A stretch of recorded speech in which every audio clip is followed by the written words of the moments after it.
Welcome back to CFO Weekly, where we're talking with financial leaders about how to build efficiency in their teams, create time for strategy, and ultimately get results. With your host, Megan Weis. Let's jump right in. Today, my guest is Leonard Hicks. Leonard has 20 plus years of experience in business operations and financial management, including leading large-scale growth and transformation for Lockheed Martin and the Mission Essential Group. He is currently Abt Associates Chief Financial Officer and a member of the executive management team. He is a proven entrepreneur who brings best-in-class leadership and collaborative approaches to problem solving. Leonard leads and manages all aspects of financial operations and contracts and procurement, as well as facilities and office services. He plays a critical role in executing the company's strategic plan, including meeting growth goals and driving mission impact for Abt's clients. An important area of focus is developing scalable processes for long-term sustainable growth. Previously, Leonard served as Executive Vice President and CFO of the Mission Essential Group, a global professional services firm that provides intelligence analysis and operations support to the defense and intelligence communities. Prior to this, he served in several roles at Lockheed Martin, including Vice President and the CFO of the Air Mobility and Maritime Missions Group, and Vice President and CFO of the Global Training and Logistics Group, where he grew the business from slightly under $1 billion to more than $3 billion in 3 years by restructuring the business model, enhancing training, and aligning teams to improve collaboration. Leonard, thank you very much for joining me on today's episode of CFO Weekly. Great to be here. Thanks for inviting me. Yeah, I'm excited to have you on the show, and today we'll be talking about talent, the development of talent, succession planning, and ultimately building bench strength. I'm really looking forward to this discussion, so let's jump right in. Great. I mean, it's one of my favorite topics as a CFO here at Abt Associates. It's one of those things that I just don't think we get enough of, or we can spend too much time talking about, is talent. It is the core of what we do. Core of who we are is having good talent and making sure that we're developing the next generation of talent. Yeah, so important these days. It's such a scarce commodity. And I feel like a lot of companies are very reactive when it comes to talent rather than being proactive. Yeah, it's interesting. You said I came from a big company in the sector, and so they could put their name out and, colleges and folks sort of jump at it. When you come from the middle market where I'm at today, you have to work a little bit harder. You have to talk a little bit more about what not your company is going to do, but what you're going to do for the talent, how you can help them develop and create themselves for the future. And I think people and kids particularly are excited about shaping their future when they know they have a leadership that's interested in them as much as they're interested in the company. So to start, can you tell us a little bit about yourself, your background, and how it is that you got to where you are today? I'm the CFO today at Abt Associates, a federal contractor in the middle market here in Washington, D.C. Prior to that, working for Lockheed Martin, just wonderful companies, and wonderful for me because I was in a talent pool where I had a leadership that sort of put me in what we call the Finance Leadership Development Program. Early on in my career, they saw something in me that I probably didn't see in myself and really sort of drove me to want to be better, to contribute a lot more. And I feel, quite honestly, the energy and the desire to want to do the same, to mentor and develop more finance leaders in this business. Yeah, those programs are always so valuable for the employees that go through them. So can you talk a little bit about your priorities as a CFO at Abt Associates? What are you responsible for? At Abt Associates, I not only have, I'll say, the accounting functions and the finance functions, FP&A, all those are actually pretty exciting. I do have corporate development that reports to me, as well as the CIO's organization, and of course, the facilities and operations piece of the business. So I like as a CFO that we're not just looking at the balance sheet. While it's important, and I tell my team all the time, we go to battle with our balance sheet. We got to make sure it's accurate. We got to make sure we've got room on it. We know where the holes are, but we also go to war with looking at our strategy. And I would say that finance, and particularly the CFO's role, is more strategy of what we do with our balance sheet than it is just recording our balance sheet on a quarterly and a monthly basis. So let's talk a little bit about bench strength. As a CFO, how would you describe the concept of building bench strength? What does that mean to you? Bench strength is one of the things that keeps me awake as a CFO every night. And because in a lot of areas, I'm only one deep, and I worry about that one deep. And are we doing enough to develop the next generation of talent behind that one? And so for me, it's how do we take our talent and multitask it, where we're not just doing FP&A, that you really understand the balance sheet and you can do closing the books. And at the same time, you might be doing pricing for a proposal that's going in. At Abt Associates, we do somewhere around 400 or 500 proposals a year. And we have this thing called proposal season. And so what was really challenging is making sure that we have bench strength to be able to handle the proposal season, while we have normal strength to be able to handle the normal gap requirements. Does that make sense? Yes, it does. So it sounds like you must do a lot of cross-training amongst your team. Not necessarily that you have a bench of extra resources, but that your team is cross-trained so that they can wear multiple hats. Yeah, we tried that a lot to give some of the talent some excitement about not just what their current job is, but how they fit in the bigger picture of the company.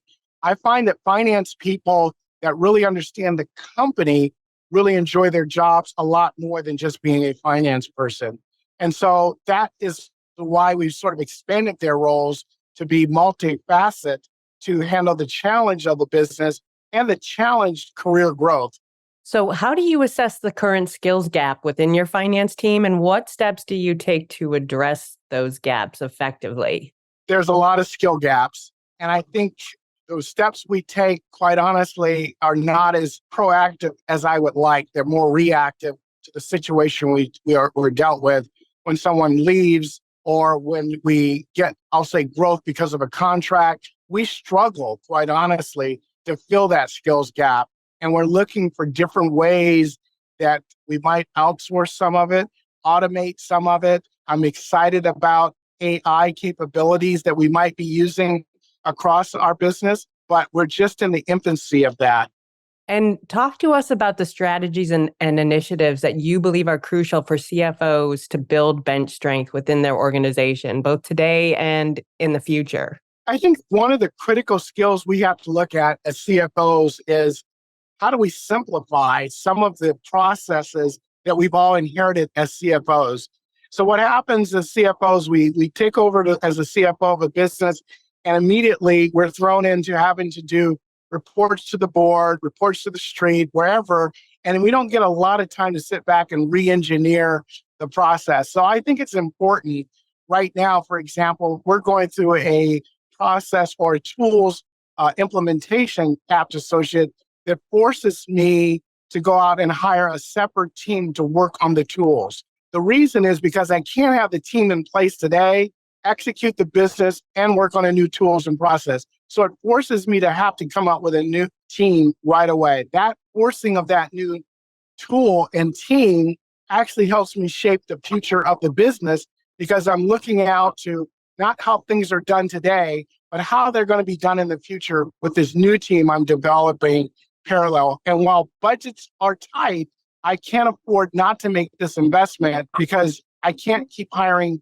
more and more people. I have to get more and more efficient cost-wise and process-wise. So that's a little bit of how I sort of looked at it, to try to build the team, build the process, and become stronger as a company. Where do you think the profession of accounting is heading in the future? You mentioned AI and automation. What skills do you think are going to be necessary down the line that maybe a lot of people don't yet possess? This is an interesting question, because I think the answer I'm going to give you is a little bit counterintuitive. A lot of what makes the accounting work easy or hard are the people that use the data. So I'll say, from a balance sheet perspective in accounting, my team spends a lot of time with the program managers and program directors explaining what's there and what options we have in the business. I think where the future is going to be is when we automate the data that project management actually needs and uses, it'll free up more of our accounting team and talent to be more advisors than to be working the actual day-to-day balance sheet. Here's the information and here's what to do with it. I think the project management has to get stronger to utilize a lot of the data that we're providing. I think AI will allow the project managers to be stronger, which will take some of the load off of accounting to be all things to all people. And you mentioned data. So how is it that you guys are using data to drive your decision making? Oh my gosh, it's everything. I mean, Yeah. the real problem with the data is we created some initial dashboards when I got there that says, hey, what's the pipeline look like? What's the cost to go out and get new customers? What's the cost of execution? And I got to tell you, I'm pretty excited when I see the data. But the folks looking at the data were sort of, we gave them so much that I don't think they knew what to do. So my job evolved more than just providing the data, but also providing the recommendations and modeling what we thought the outcome was if we did what we said we were going to do. What I'm excited about today is the modeling, because we can now take the data and say, here are 2 or 3 probable outcomes of if we change course, if we bring on more staff, if we may go with less staff. The modeling piece becomes the exciting piece of how I think the finance team of the future is going to be able to have the impact on the financials long term. And when you look at your talent development initiatives, what metrics or key performance indicators are you using to measure the effectiveness of those initiatives? Wow, we just joined a program here at Abt Associates, AICPA, where we really try to get our team multiple levels of instructions or multiple levels of engagement. What we really now are sort of evaluating the strength of our finance team is how many folks are very narrow-minded in how they are narrowly focused in finance versus how many can do multiple tasks and see how we connect the dots. And those that connect the dots are usually the ones that we're able to put on higher, I'll say, value return items versus those that cannot connect the dots. It's not to say they aren't valuable to us, but we put them more in a singular set of tasks that are more suited for them. So as an organization, as a leader, we have the responsibility to evaluate and then place people in the right places where they can add the most value to the company. That's really interesting. Is that like a survey that people take to kind of assess like a personality type of a thing, or what is that? Wow, we do that too, but it's not really based on that as much as sort of based on really trying to get them to, well, we do 6-month rotations into pricing, 6-month rotation into FP&A, 6-month rotation into the controller's shop for balance sheet and accounting, and see which folks really adapt to multiple tasks very easily versus those that are very, I'll say, black and white, very singular focus. And those we try to make sure we keep them in, I'll say, the standard jobs where we're doing payroll versus those that we're doing frontline analysis and strategy focused toward the company. That sounds like an amazing rotational program. How is it that you get your talent familiar with the underlying business operations?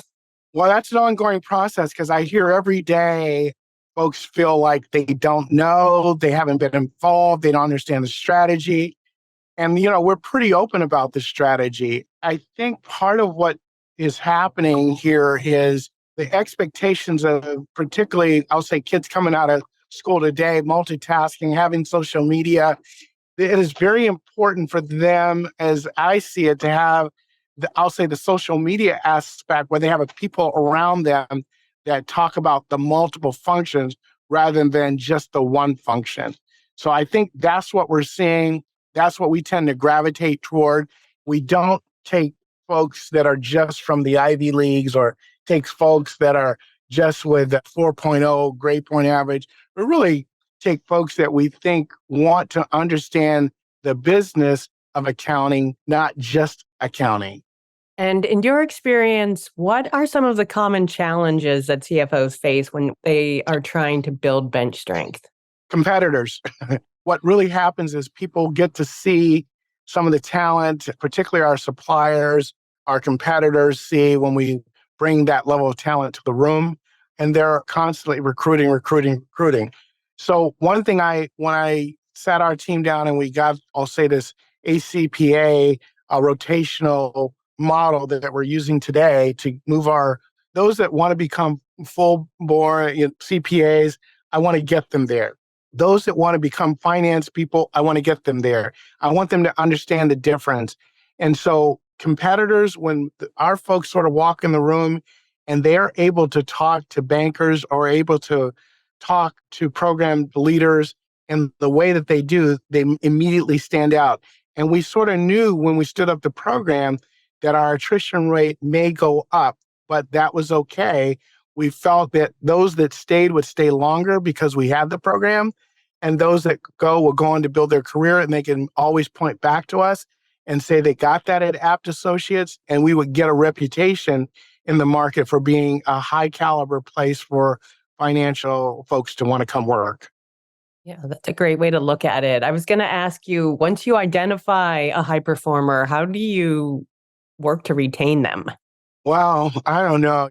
This is an ever-pressing question. Yeah, I have not easy. It's not. I have a few high performers today that I love. They love the business. And I'm worried that I'm not going to be able to rotate them fast enough, that they are going to take other jobs. And I've really sort of had my leaders sit down with them, have a conversation. Then I sit down with them that says, look, I need 18 months. Give me 24 months because I don't have a backfill for you. I want to get you on the rotation faster because a lot of the kids want to move faster than what we did when I came through the process. And so I'm having to adapt and learn and panic and worry about it, quite honestly. And in these days of frequent budget cuts and companies constantly trying to do more with less, can you talk about any innovative initiatives that you put in place for your finance teams to make sure that they have the expertise that they need? I'm a firm believer in people, process, and tools. What are we doing with the people to make sure that we're getting a high caliber of people, we're retaining them and developing, and that's why we've come up with this rotation program, and that's the people part of the business. I try to interview as many as I can. At the same time, I really try to empower as CFO my direct reports and their direct reports to really hire folks that are under the ethos. Anybody above a director, obviously, or anybody a director or above, I interview to make sure that the people part of it is part of our culture that we create here. The process, coming from Lockheed Martin, very process driven. And so sometimes I have to back off of that process, but I think people are comfortable when they know there's a process that we're following and we know what the results are going to be. When I first got to Abt Associates, I would say we had a conglomerate of really good professionals with all different processes, and we fought to come together to have one, what we call the Abt process. It's very important that we develop the Abt process or the company process where you're at so people know what that is. And so we've been developing the process.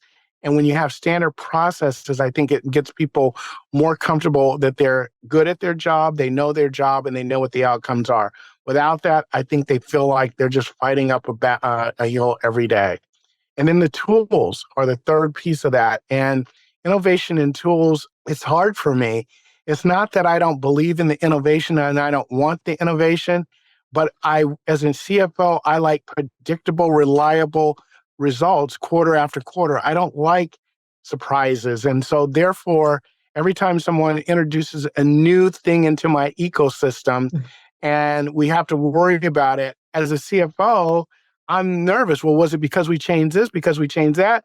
I'm trying to be adaptive and innovative without adding the disruption that all the changes bring to my environment, which as a CFO, made me really uncomfortable. So I would like to say I'm as innovative as possible, even though I have the CIO organization that reports to me.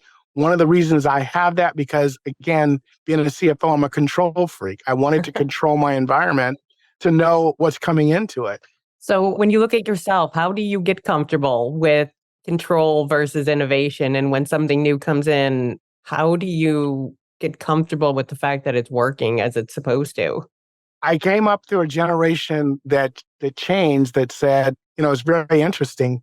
We talked about Apollo 13 and how failure is not an option and we got to get it right and everybody's life's depending on it, to the generation that says fail fast, learn it, get in there, make sure we are evolving and make sure we fail fast, we learn fast, and we adapt to that. So how do you get comfortable with it? Fail fast. I push my team now. Look, we cannot avoid this. Let's get on with it. Let's understand that if we fail, that we've got to recover quickly. So an example of that is, as everybody putting in an LRP system or evolving my my ERP system, as I'm evolving that system, I'm collecting cash as quick as I can, because the first thing that's going to happen is I know my team's going to come to me and say, hey, we can't get the bills out the door, which is the worst thing to happen. So I've been pushing the team to collect faster, get my DSO down as low as I possibly can. And the team is already saying to me, Leonard, we're already world class. We're not world class enough because we're about to make changes to the system that are going to impact us. So thinking a couple steps ahead helps me get comfortable with some of the innovations, because I know we are going to fail. And when we fail, I've got enough room to protect the company. And it seems like the world is evolving faster and faster, and technology is the same way, just so quickly evolving. How is it that you're preparing your teams for the future? Wow. In some respects, it's really the leaders I have on my team. I have some leaders that are cowboys that want to change everything every 15 minutes. I like them. I like their ideas. I like them pushing. And then I have some leaders that are, hey, look, we will never change. This is what GAAP requires. This is what the government.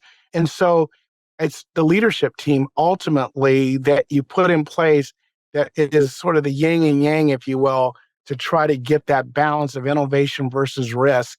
And you get to be the CFO, the quarterback that says, here's the way we're going to go. And so I surround myself with people that push me on both sides of the spectrum. And I like people, I always say, hire people that are smarter than you and then turn them loose, because in the end, they're going to create more value for you than if you do it by yourself. Absolutely. I would agree. I never understand why people are threatened by hiring people that are smarter than them. I think that's the only way to go. Right. And that's probably not a high bar for them to be smarter than me. I doubt that. But you like to be in the room with smart people. It is just phenomenal, the energy that they bring to the table and that you get to see and be a part of the magic happening. And last question, but as a CFO, and you've mentioned a couple things already, but what in general is keeping you up at night? It's a very good question. The number one thing that's keeping me up at night is we made a commitment. We made a commitment to the board, or we made a commitment to the street. And so people value the CFO because they are supposed to be the voice of reason in the company, the one that they can trust no matter what, where program managers might be too aggressive or CEOs might be too conservative, depending on their CEO. The CFO role is supposed to be credibility and reliability quarter after quarter. And so the thing that keeps me up at night is, obviously, I don't want to do anything that threatens the credibility and reliability of the CFO's office. What that means is I got to have the right talent in the right seats that give the right information for me to have comfort in that job. So talent, it all comes back to talent. It is the most precious thing that I'm going to have to deal with. And yet it's the thing that keeps me up the most at night. Is I don't want to lose key talent. And I'm always looking for key talent because I'm always worried about losing key talent. So to me, that keeps me up at night, and being able to deliver on the commitments of the company, which I take those commitments personally, as I do take everybody's careers personally, that they're looking to me to develop them and to open doors for them. and I don't want to let them down. Leonard, thank you so much for being my guest today. Oh, thank you for inviting me. I'm so honored. Yeah, I really enjoyed speaking with you, and I thank you for finding the time to be here with us today and share your experience and knowledge. And I wish you and Abt Associates all the best. Thank you very much. Yep, to all of our listeners, please tune in next week, and until then, take care. If you're ready to boost efficiency and streamline your accounting processes at significant cost savings, it's time to talk with Personiv. Their people-powered solutions have transformed the delivery of back-office tasks and general accounting functions for decades, partnering with clients to provide everything from accounts payable to payroll services. See what Personiv can do for you by visiting personiv.com. You've been listening to CFO Weekly, presented by Personiv. Please subscribe wherever you get your podcasts to hear all of our episodes. Want to learn more? Check out personiv.com. Thanks for listening.